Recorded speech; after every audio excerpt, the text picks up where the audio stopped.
Hey, Shooks. Welcome to your favorite guilty pleasure, the Melanin Mayhem podcast, hosted by your favorite country girl, Renee Davis. If today is your first time partaking in the mayhem, I'm so glad you stopped by. We love unexpected visitors over here, and you can bring all the friends you want with you. Let me tell you, Melanin Mayhem is about the stories of some of the most heinous, diabolical, and audacious crimes of the serial variety committed by some melanated baddies that you may not know about. And that's cool because that's why I'm here, to bring these prolific criminals into the spotlight, darling. Because, baby, they still out here saying that there are certain types of crimes that black people don't commit. And I'm out here trying to dispel this myth, honey. I'm a one-woman band out here spilling all the tea, and it's good, too. Because even though we talking about some heavy subject matter, I have a way with telling a story that help it go down real easy. And if you don't believe me, just ask the fine, upstanding members of the New Nation. Bonjour, crime cousins. What it do, boo? Sweet baby Jesus. I'm so glad it's our time to kick it and kiki a little bit. I hope that all of y'all are basking in the blessed and highly favored seasons of your life, because your girl is out here doing it, baby, booked and busy as usual, but thankful for it all. Let's see, what do we have on tap to get out the way first? The Melanin Mayhem original story series. Don't forget to subscribe. Y'all loving that. Your girl is coming into her own. I'm getting a little crazy with these stories. I don't know if crazy is the right word, but I'm having fun doing it. And I hope y'all are having fun listening. For all of your merchandise needs, don't forget you can go over to the website, melaninmayhempodcast.com, for all of your t-shirts as well as the e-guide. Let's see. Don't forget us. Please, y'all. Subscribe to Spotify, please. Just so you can get the notifications. Let me tell you, the Spotify Mafia, they do not play. They so shady. Lord have mercy, they're so shady. I'm so excited to bring this story to you today because, sometimes you run across something and you just be like, damn. Our shit is worldwide. And today, we're going to take this thing on the road in One Nation. I'm talking across the ocean to talk about a diabolical nigga from France. Y'all know I like to keep you on your toes. And I also like to point out instances that show the prolific melanated criminals can be found any and everywhere. Now, let me tell you, the subject, 5'6", age 38, Afro-European, well-built, physically vigorous, practices a number of sports, tidy, clean, shy, IQ 101, verbal skills above average. That's how this week's Mayhem Maker was described in the court transcripts. And that was the good shit that they had to say about him, because everything else was all bad. Because this no good motherfucker that we about to drag today was bad to the motherfucking bone. Another one, let me see, what we call them, stay in and out of incarceration ass niggas. One of them getting away with all mannerisms of fuckery. And the part that you are not gonna believe, New Nation, our mayhem maker was in prison for, again, all mannerisms of sex crimes and sticky finger crimes and aggravated assaulted crimes and trying to take a bitch out of here crimes, for all but 17 months between the first murderation in 1991 to the last one in 1997. Let me tell you, being in lockdown did not stop this motherfucker from raping and killing at will, because they were very lenient on his incarceration, and at certain points he would be allowed to go outside the prison walls and the rapes and the murders would happen. It's a terrible case. And the way it all went down is just, there's no other word for it except for fucked up. So, without further ado, let me go on ahead and drag this motherfucker to the front of the congregation so we can read his trifling ass for filth. This week's Melanin Mayhem maker is Mr. G. Georges, aka the Beast of Bastille.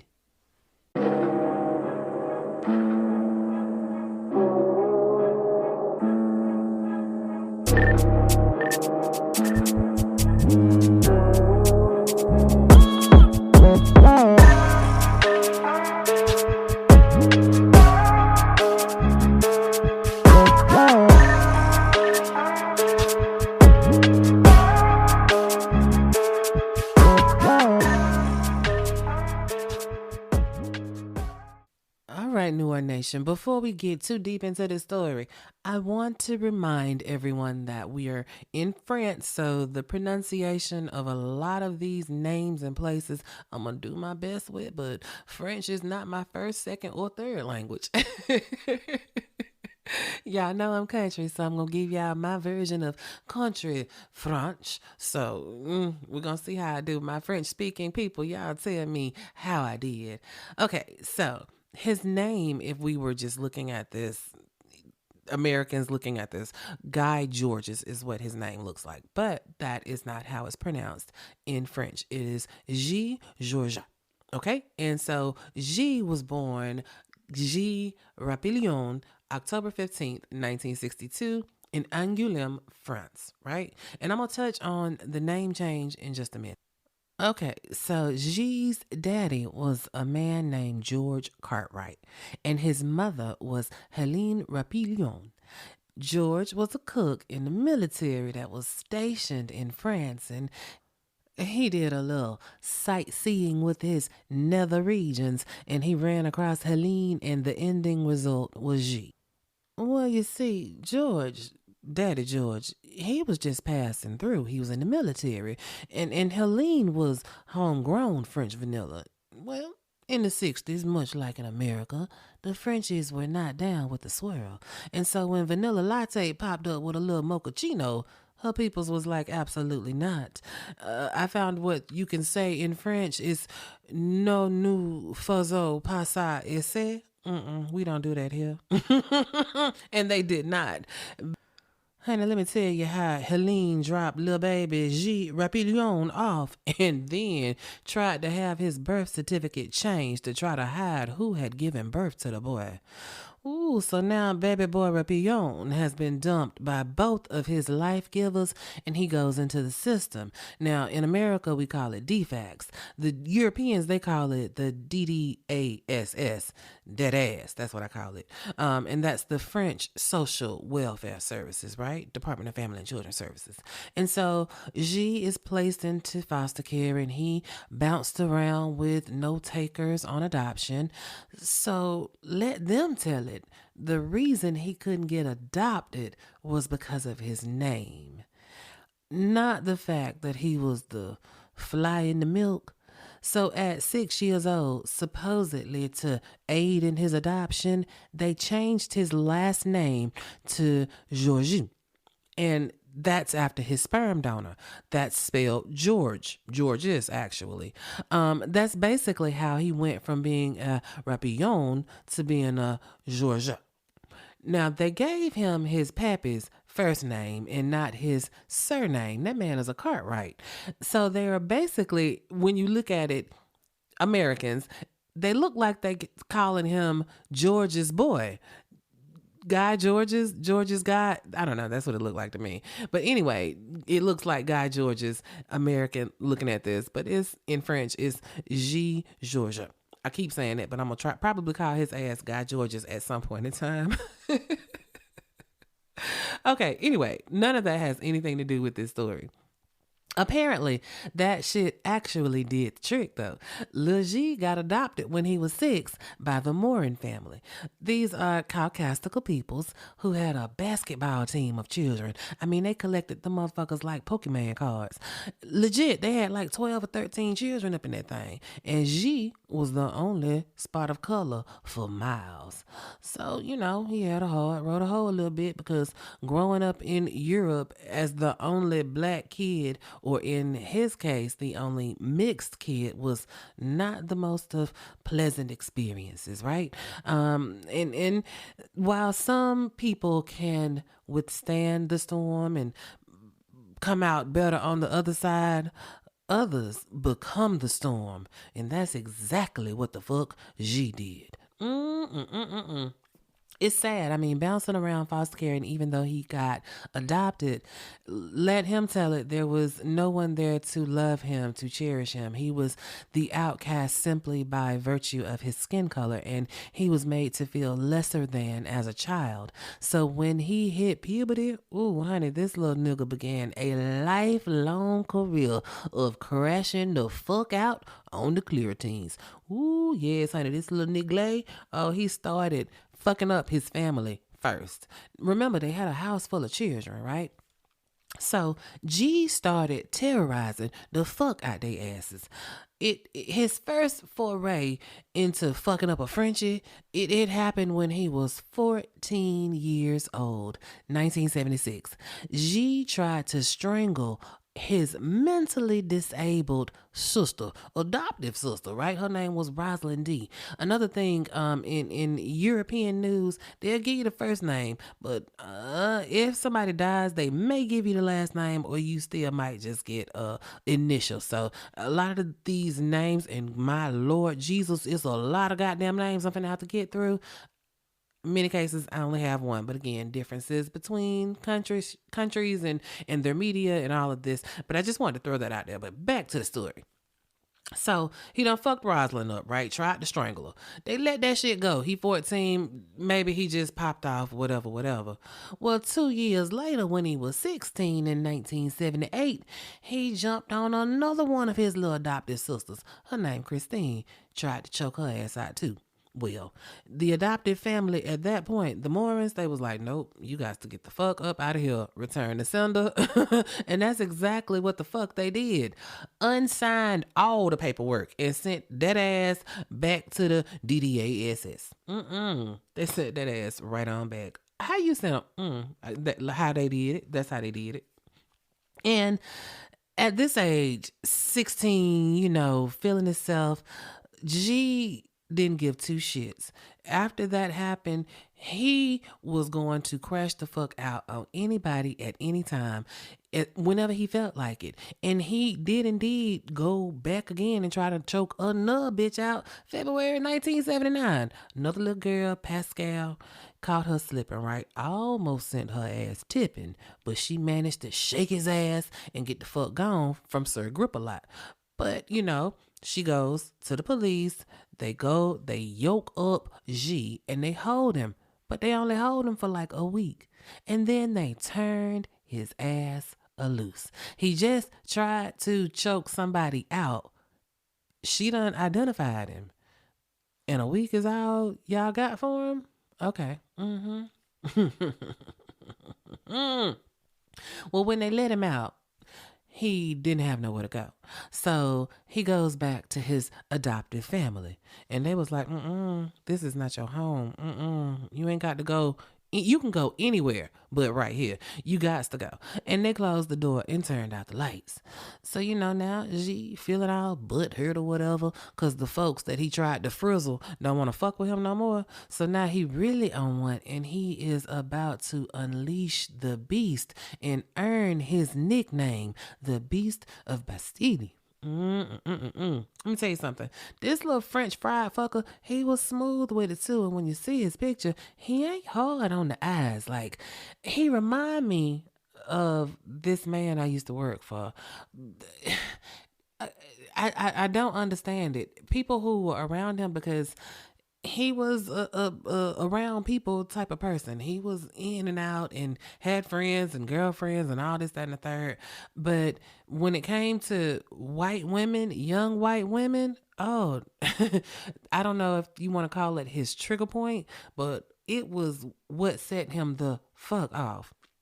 So he would follow his victims' homes. He would sometimes talk his way up into their spot, or sometimes he would just blitz attack them, right? But he always had some duct tape on him, and if he didn't have a knife, he would get access to a knife, right? So we're going into May of 1980. Remember, he just tried to take out Pascal in February of last year, right? And so in the month of May 1980, G does a 2-for-1. He jumped on a chick named Jocelyn first, and then about a week and some change later, Molly whopped a girl named Rosalind. Now, he did Roz dirty, stabbed her all up in her face. Just how you stab somebody in the face? But, look at here. Understand this. I don't care what corner of the world that you posted up in. You can't go around fucking up the snow bunnies without having some types of investigations and handcuffs getting involved, right? So yeah, the police snatches his ass up one more time and they send him up the river to guess how much time they gave him. Just guess. 1 whole year. You done stabbed this girl all up in her facial area. 1 year? So he goes to prison, and then he gets out and he doesn't have anywhere to go. So he joins the crasher community, and that's exactly what it sounds like. Groups of people that just take over somebody's empty building and they call it home. We call it squatters over here, but they do it on a organized level where it's like a bunch of motherfuckers that just take over somebody's shit. I watched this documentary on it. Shit was wild. Like, France has this thing, you can't evict somebody in the wintertime. And winter, I think, was from October to March, something like that. It was a nice little stretch of time. So you could chill up in somebody's shit. And that's exactly what G did. These are like the artsy type people. And so, they smoke a lot of weed, drink a little bit, do some dancing, poetry, all that kind of stuff. But the whole thing is that this organized squatting means that G is very transient, one of those here today, gone tonight type shit situations. Well, as far as G's friends and the people that he comes in contact with through the crasher community, he's just a regular nigga. Around the way, the people know him. He work a little bit. He hustle a lot bit. He smoke a little bit, drink a little bit. Got a little chick that he kick it with too, just regular as fuck. Stay in some shit though, cause he a street nigga. So the cops know him real good too. But none of these people he was cool with thought that he could have ever done anything remotely like the shit I'm about to tell you about. So, mind you, at this point, G is still young. He has just turned 19, and now he's about to step his criminality game up from petty theft and, the occasional aggravated assault to now doing full-fledged rapes and disconnections. Baby, turns out this felonious French fucker, il aime jouer avec les couteaux. I know y'all like that country French. What that means is your boy G, he like that knife play. You ever heard the expression, "It's more than one way to skin a rabbit"? Well, your boy G, he figured out 1 or 2 ways to jug a snow bunny. His victims, all attractive, beautiful women who were energetic, full of life, and about their business. There were no women on the margins that he liked. Oh, no, honey. He went out there and got him white women extraordinaire. And they say that this motherfucker was a fucking psycho.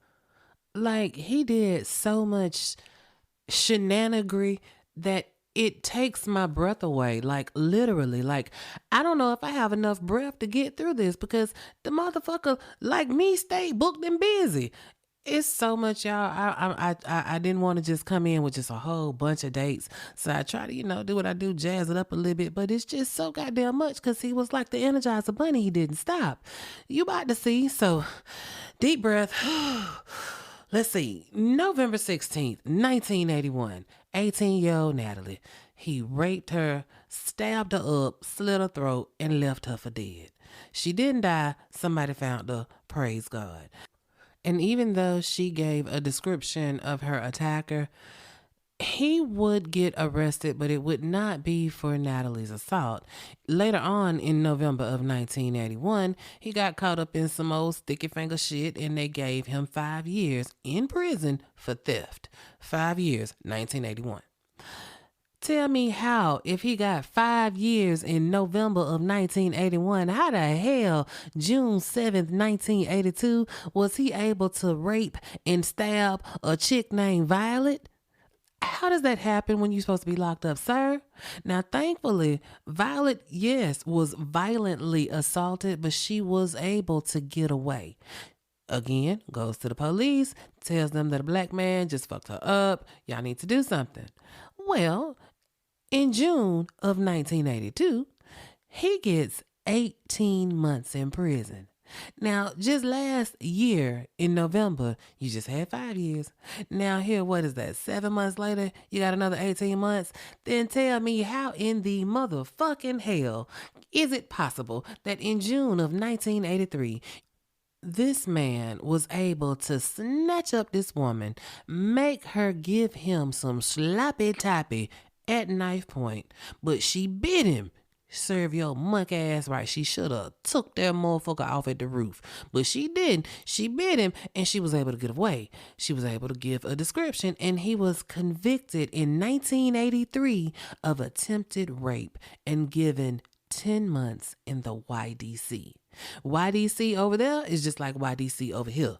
The motherfucking children prison. How in the fuck is G, damn near OG at this point in time, able to go to the youth detention center? But you know, that must be one of those differences between the American judiciary and the French judiciary. Because you know, over here, if that ass finna go anywhere, it's gonna be to big boy prison if you out here doing big boy shit. But in Paris, as you can see, they subscribe to the catch and release theory because G been scooped up and convicted 4 motherfucking times since 1980. He got 7 and some change already on the books. It's 1983. The math ain't mathing. If he's sentenced to a total of 7 and his ass been in and out of some violent shit every goddamn year since the first sentencing, housewife. This nigga supposed to be singing a Akon song. I'm locked up, they won't let me out. You know, I would have pulled up the music, but you know, today you gonna get me in my raw form. But they do. They keep letting him out. Go on ahead, G. Get on out there and get your Ginsu on. And that's exactly what the fuck he did. Because in February of 1984, another Pascal, this time she is 21 years old. Pascal is in a parking lot, walking between cars. This motherfucker grabs her, blitzes her, ties her up with her own shoelaces, and then proceeds to rape and stab her. And then he leaves her for dead. And you know what? She would have been if somebody hadn't walked by and seen her trussed up like a Thanksgiving turkey and got her ass some help. Now, Pascal, much like the other women, has given a description, and they were able to snatch G's ass up for her assault. They gave him 10 years. But you know how they do. They gonna find a way to let a criminal motherfucker like G walk out. And they did indeed do that. This time it was time off for good behavior. They got that shit just like we do. And so even though they did make him do a little stretch, he did 7 years of them 10, right? But then they gave him a hall pass. Let him loose during the day, but he had to come back to the prison at night to sleep. Call it parole, call it halfway house, call it whatever you want. Call it that G was out here doing some bullshit, because on January 24th, 1991, while he's still serving these 10 years in prison for assaulting Pascal, G decided that he had some other shit to do, and he gonna play hooky from prison. This little audacious nigga just said fuck it and didn't go home that night because he had some other shit that he wanted to get into. You know, a little murderation situation.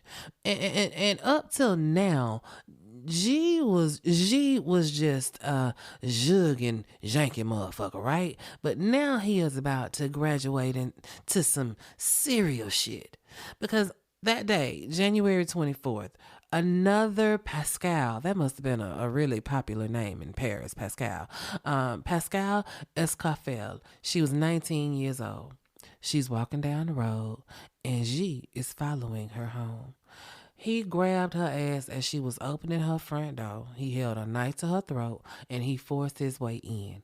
He duct taped her and then he raped her and then the motherfucking G took a butcher knife out her kitchen and slit her throat and stood there and watched her die. Now, this murder is news because, again, the 8.5 by 11 of it all. You know what I'm saying? But the police don't know who did it. And that audacious ass G, he kicked it on the street for like a week after he disconnected Pascal. And then this diabolical motherfucker took his punk ass back to prison. Like, man, are you checking into a hotel, sir? What the fuck is this? This is prison. That's not how this is supposed to work. He been out here raping and murdering, and he can just stroll back up to the prison like that? Baby, that's some diabolical shit. What the fuck? Like, make it make sense. I told y'all it was going down.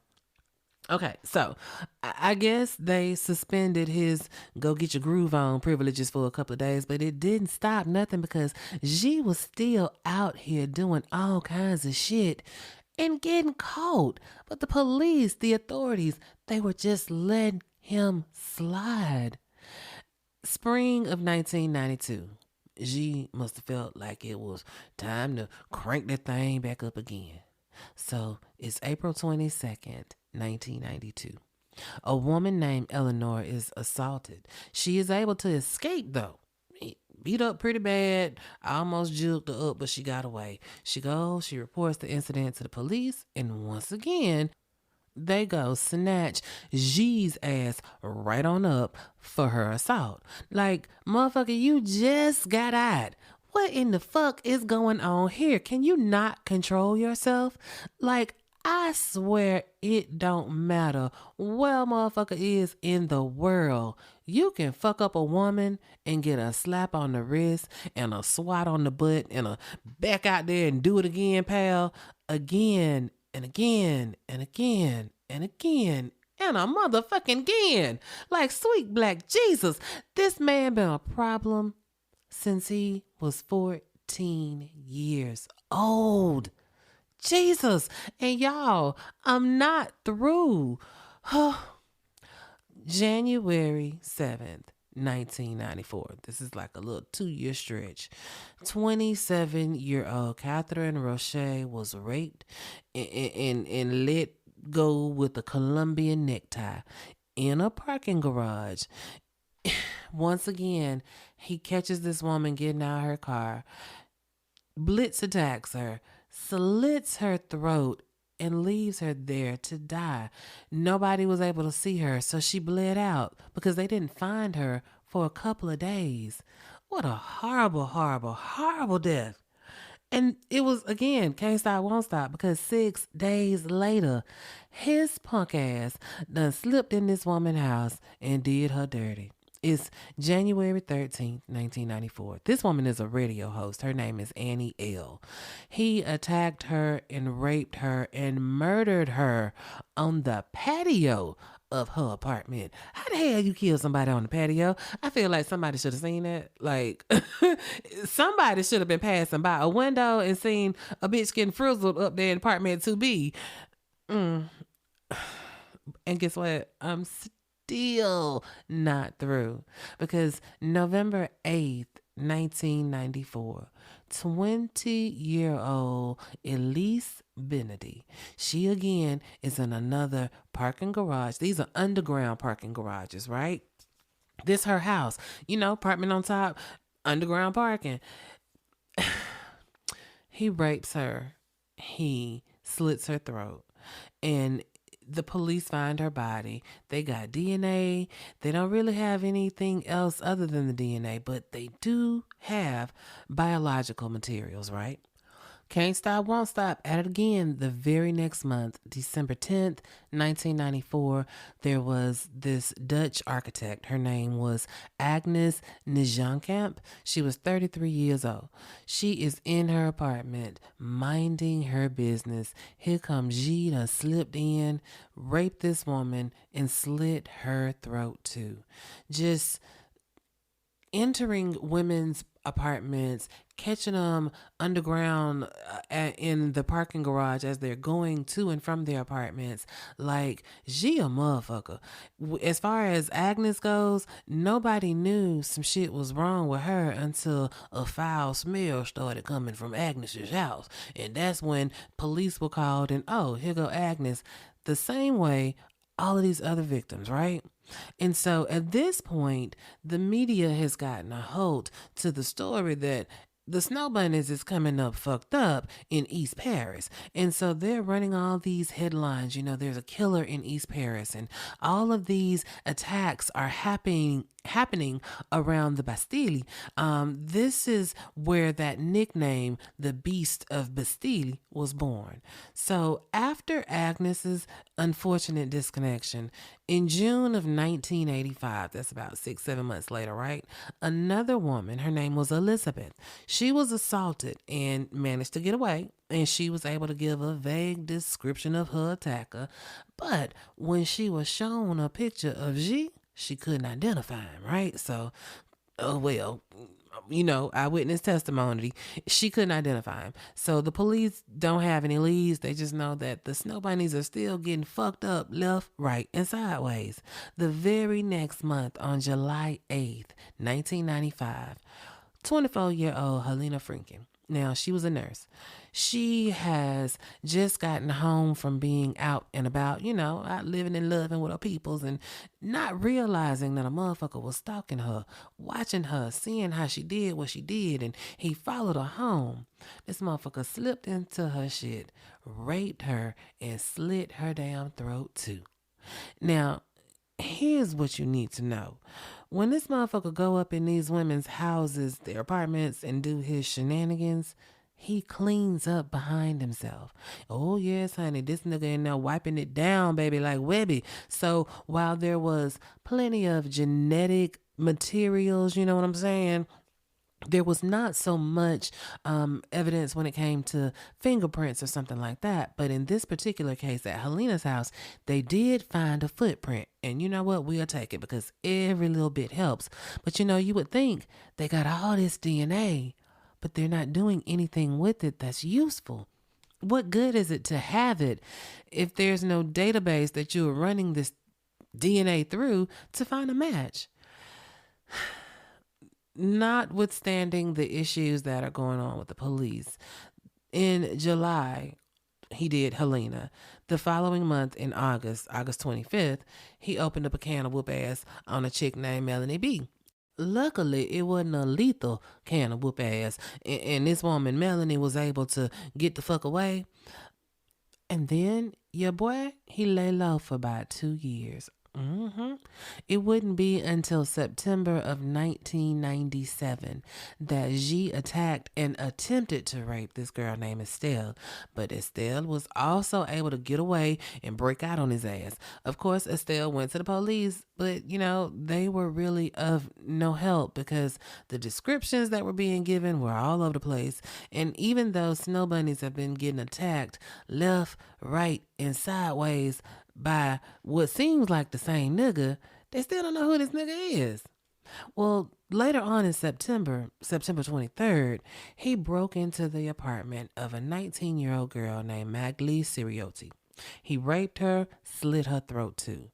Now, when the police pull up, they know exactly who this is. It's the same signature move. Slit their throat, they tied up with duct tape, crime scene is all cleaned up. They got DNA, but they still not running it against any of the samples. And then a few days later, October 1997, a woman named Valerie is assaulted in her stairwell. Valerie is able to get away. Thank you, Jesus. Valerie goes to the police, tells them what almost happened to hers. But it wasn't enough because the following month, I mean, I keep telling you, it's like it keeps going and it's going and it's going. There's not a lot of cool off time with this dude. Every month he fucking somebody up. November is Estelle Majid. This time he did it all the way. He raped her and then he slit her throat in her apartment and she died. Now, at this point, the pale Parisians have had a motherfucking enough. This shit here must stop. The police have got to get up off their ass and get their shit together and get all this raping and killing shit under control because the clear teams was not having this shit. But I need you to understand it wasn't necessarily that the police weren't doing anything. It was because the police were segregated and siloed like a motherfucker.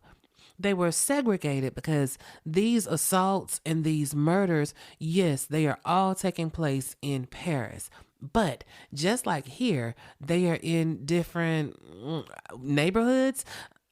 They call them arrondissements, and I said that like Spanish, but I guess it would be I don't know, arrondissements.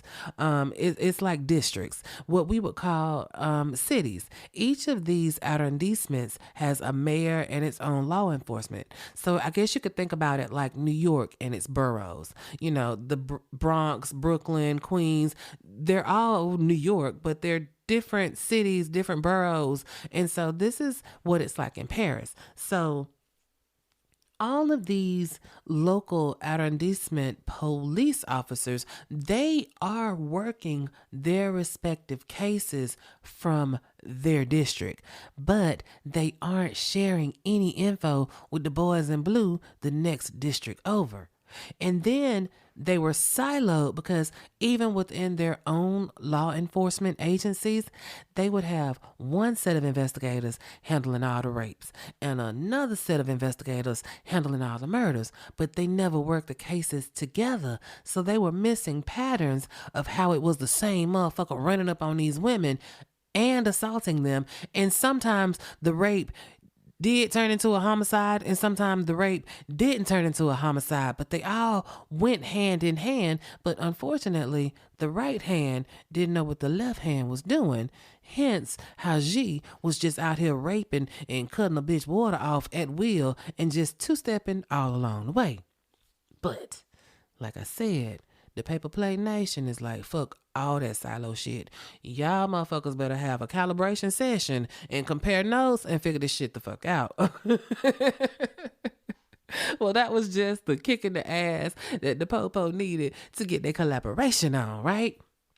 So, police investigators from all of the arrondissements, they knew for certain that several of their unsolved crimes were linked, right? And they also knew, newsflash, there is a serial killer, serial rapist on the loose. And so the French media, they was lit, baby. Headlines every day. Fuck hiding your children and your husbands. You better hide your snow bunnies because it's a little niggle out here getting to it. Man, the frenzy around all of these assaults and all of these killings, baby, it unleashed unheard of levels of panic and anxiety in Paris because who the fuck is the Beast of Bastille and when are the authorities gonna find his ass? Well, it became one of the largest manhunts in French criminal history. They talked to every victim who had ever gotten away. They talked to the peoples in the neighborhoods where every one of these crimes had taken place. They went back through all of the notes from every district, right? And it was during these collaboration sessions that they realized that they had gotten all kinds of descriptions of the perpetrator. And that was the biggest hurdle because the nigga that they was looking for was tall and short. He was dark and light. He was young and old. All that they could agree on was that he was black. So as far as concrete evidence, all they really had were the butcher knives that he used to cut the throats of these women. But again, he got that from their houses. They had that footprint and they had that DNA that they weren't using as effectively as it could have been. But you see, after that seventh victim and all that heat started coming down, the police was like, we got to do something before another French vanilla mommy is killed. But you see, the other problem that was related to the siloed criminal system was that the DNA testing was all over the place too.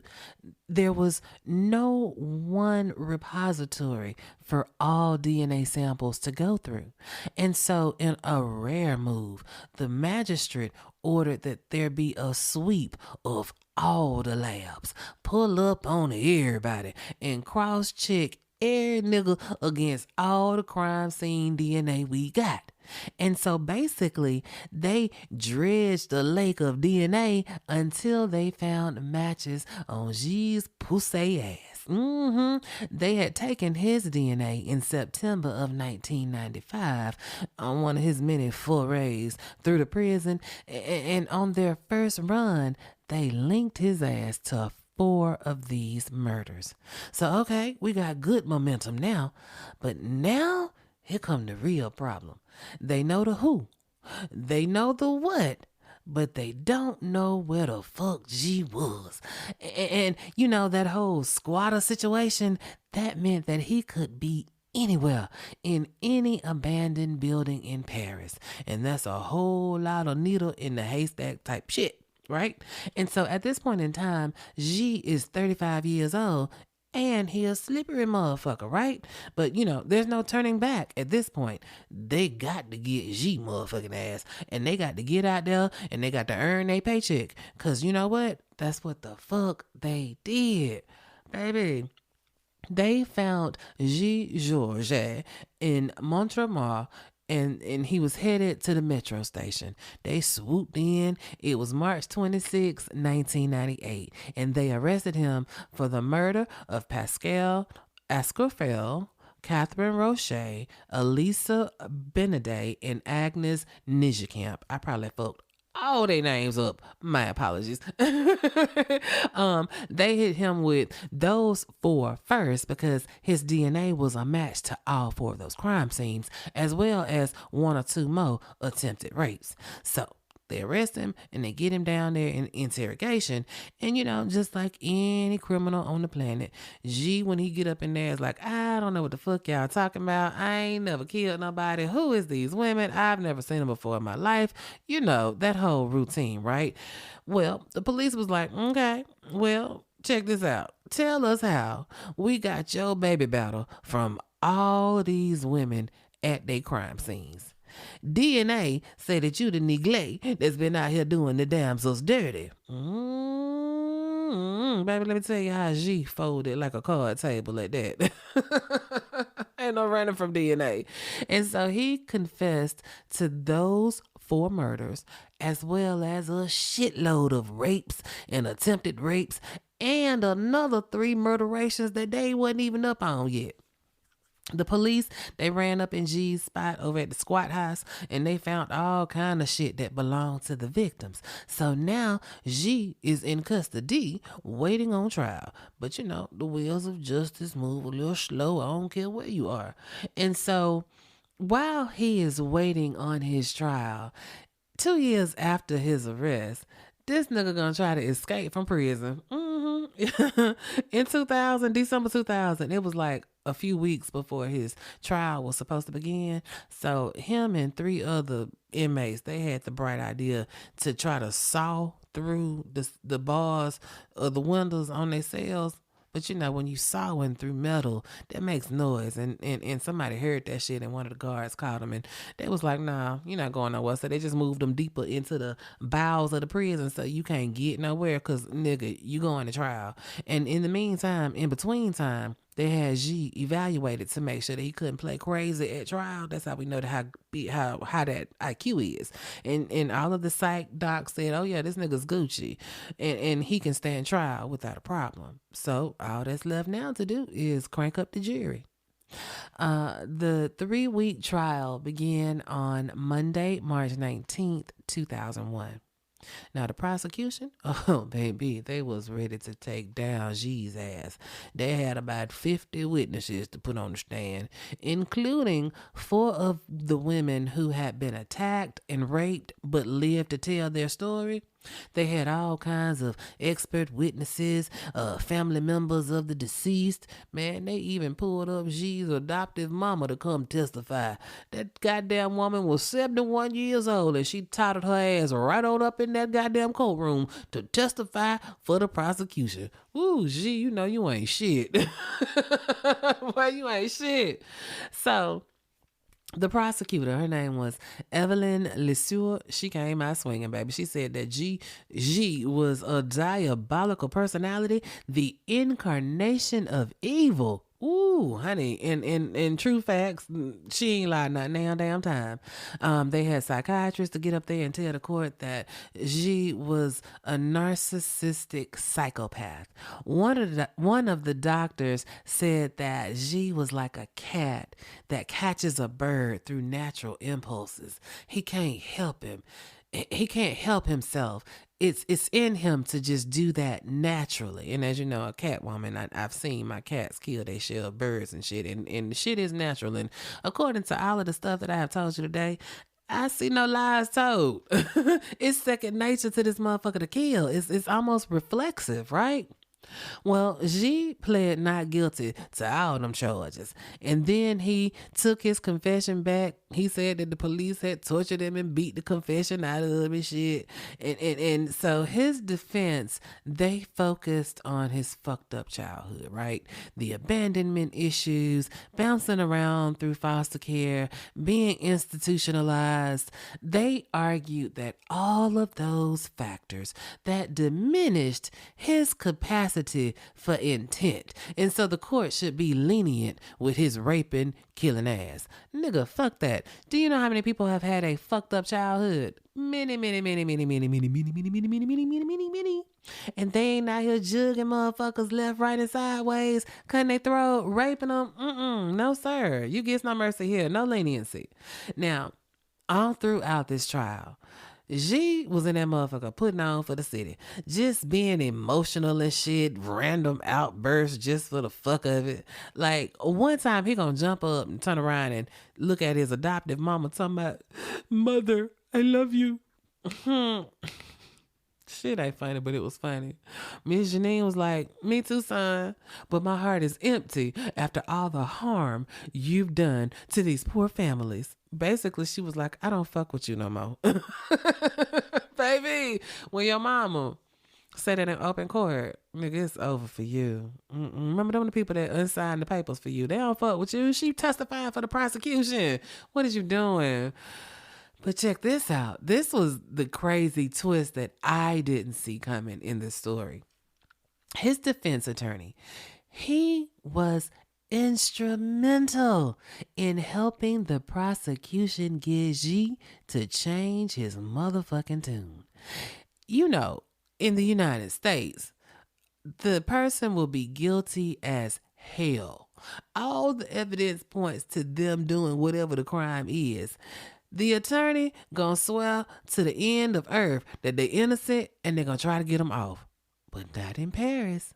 G had a lawyer named Alex Ursulet.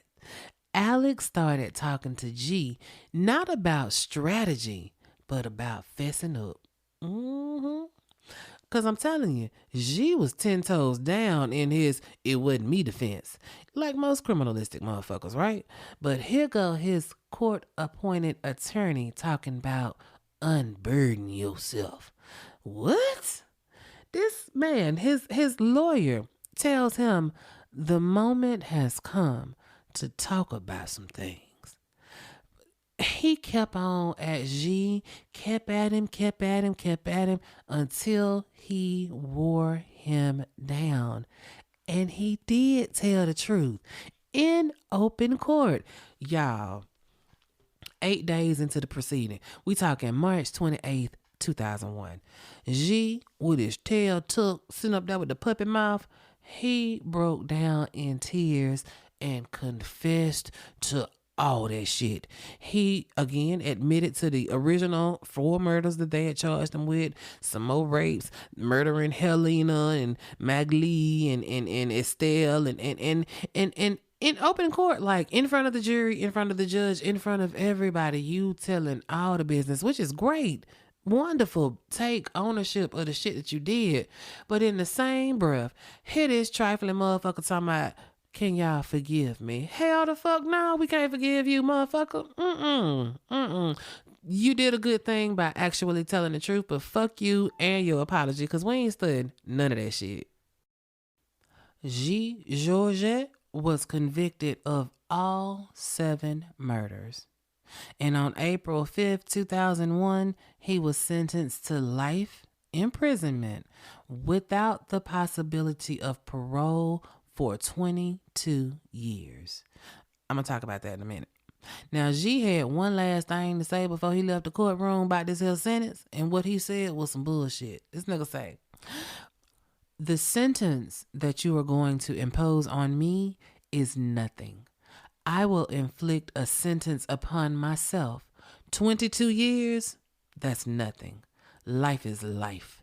You can rest assured I will never leave prison, but I can tell you that I won't serve this sentence. Now, let's talk about them 22 years. 22 years without parole was the maximum available under French law at the time. But don't get it twisted. Prisoners are not automatically released at the end of that sentence, right? If the authorities fear that they could be a danger to the public, they ain't got to let them go.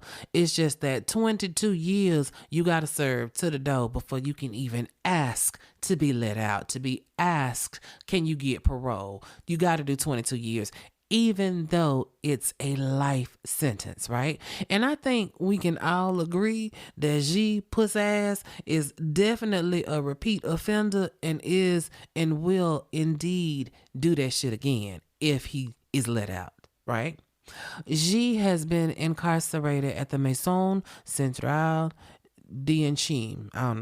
I ain't gonna try that one no more. This is a high security facility for the diabolically notorious long-term inmates, right? Think like our Supermax. And since his conviction, he has came up for eligibility for parole in March of 2020. What was that, almost 6 years ago?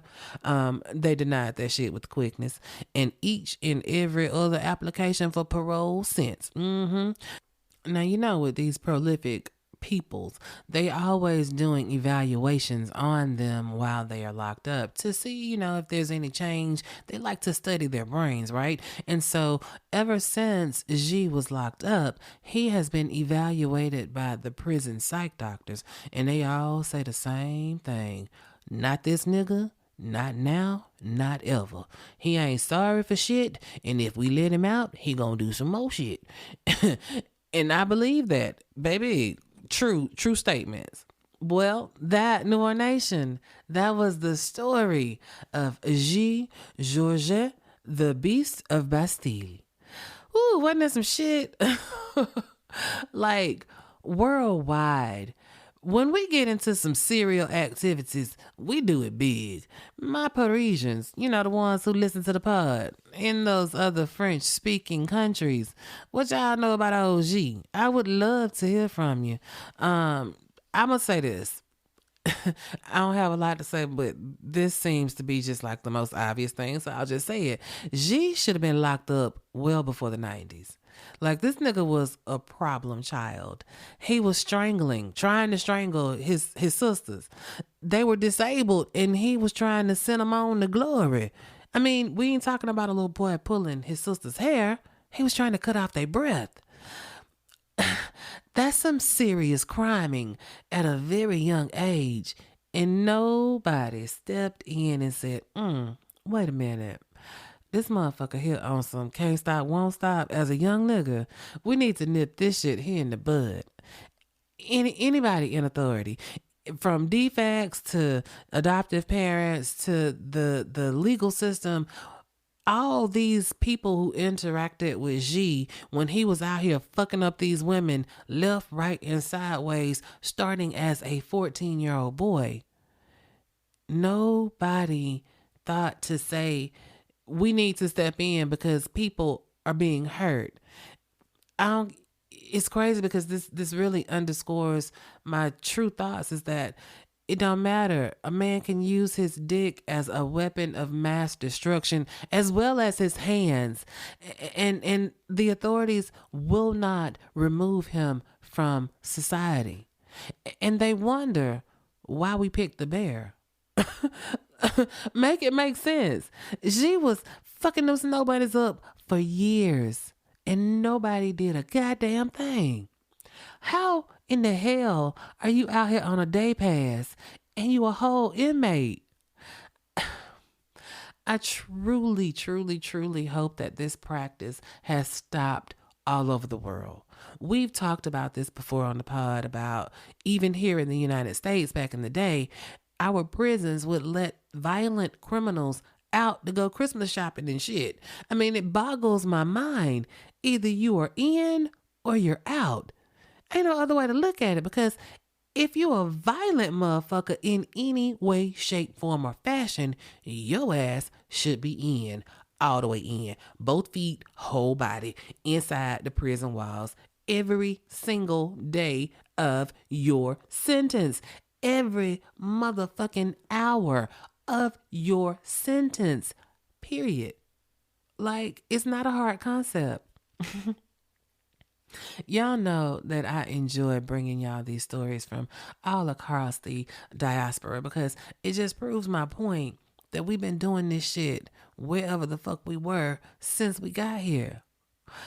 And just on a little tidbit of historical shit, your boy G. Georges, he was the first motherfucker to get the powers that be in France to create a centralized database of all the DNA so that finding criminals would be easier. No more silos.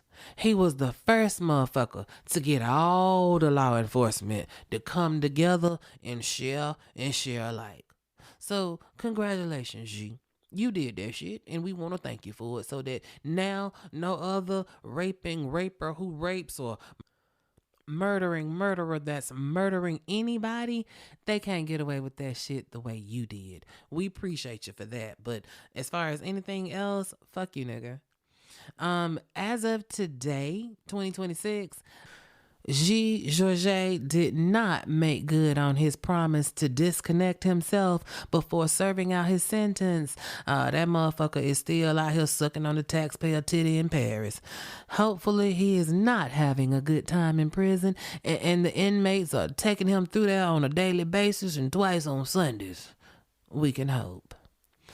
Y'all, let's continue the discussion on the social media pages. Y'all know how to get at me. I am Melanin Mayhem Podcast everywhere except for X, where I am Melanin Mayhem PC. Y'all, I just found out that I got a TikTok. I don't even know it. My daughter created it for me. So yeah, apparently I'm even out there on TikTok. So hopefully, you know what? Let me throw this in here right now because you know what? I feel it in my bones. God is gonna bless me with a social media team. I need some help, Jesus. I need some help, New One Nation. Many of you have reached out and were like, hey, let me know. I don't know what I don't know, but I do know that social media is just, I don't have the time. I know how, I just don't have the time to do it regularly like I want to. I am so proud of the growth of my podcast. And it's been organic because God knows I don't do as much posting as I should. It's all I can do to get the, hey, episode out today up. You know what I'm saying? So if you or someone you know actually does that social media thing, like for real, not, you know, my cousin Ray, you know, he posts on Facebook sometimes. I'm talking about a real social media maven that knows how the SEO of it all. Like, I need some help, and I don't know what I don't know, and I'm also a Virgo, so I'm so, I don't know if private is the right word, but it's hard for me to let go. I have to have my hand on everything. Don't nothing move without me. And to have somebody having my passwords, hell, I don't even know my passwords. I just log in on my computer because it remembers me. But you have to share things with people, and I don't know. I'm trying to do better. I really am. I truly am. But I keep getting these ads in my algorithm to look for a podcast virtual assistant in the Philippines. I don't know. I feel like God is trying to tell me something. So I'm going to throw it out here because, I truly feel that a closed mouth does not get fed. So New One Nation, do what you do. Y'all help me out with that real estate agent. Sure appreciate it. Every time I ask you, y'all show up and show out for your girl. So yeah, social media, help your girl out. Other than that, we need to talk about this week's New One Nation shout out, honey. It goes to Lovely Tips, who left a review on Apple, and it was titled, I'm in love. Ooh, baby, me too. Lovely Tips said, I love this podcast. Not only does Renee have the loveliest voice, she is so funny. Even my mama, who does not like true crime podcasts, loves to listen to this one. She is the best storyteller, and now I stay ready so I don't have to get ready. Oh, Lovely Tips. Thank you. Hearts all around for you and Mama Lovely Tips. Hey, Mama. I'm so glad that you are listening. Thank you so much, both of you. Thank you, Lovely Tips, for taking the time to leave a review. Sure appreciate you, girl. I do this, and I wish y'all could see how tired my cheeks are when I get through with the podcast, because I be smiling, even though sometimes I be mad as hell. I be smiling the entire time, y'all, because I am so freaking happy to be here and do this with y'all. You ain't got no idea, man. Thank y'all so much. I know I'm not getting mushy. I'm not. I just so appreciative. But anyway, y'all know I be doing this so late. Not too long got off work. It's like 4:00 in the morning, Wednesday morning. I got 4.5 hours to get this thing chopped up and ready to go for your listening pleasure on your way to work Wednesday morning at 7:30. So I got to go do what I got to go do. So that means I got to go. But before we go, we got to close the doors of the church. So y'all, please stay safe and keep yourself ever vigilant. And remember this, if you stay ready, you ain't got to get ready.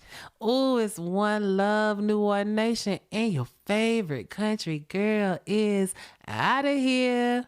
Oh, and by the way, don't forget to subscribe to the Melanin Mayhem original story series. You can find it at melaninmayhempodcast.supercast.com. Okay, now for real, I'm out of here. Mwah. Oh, Nana, you did that.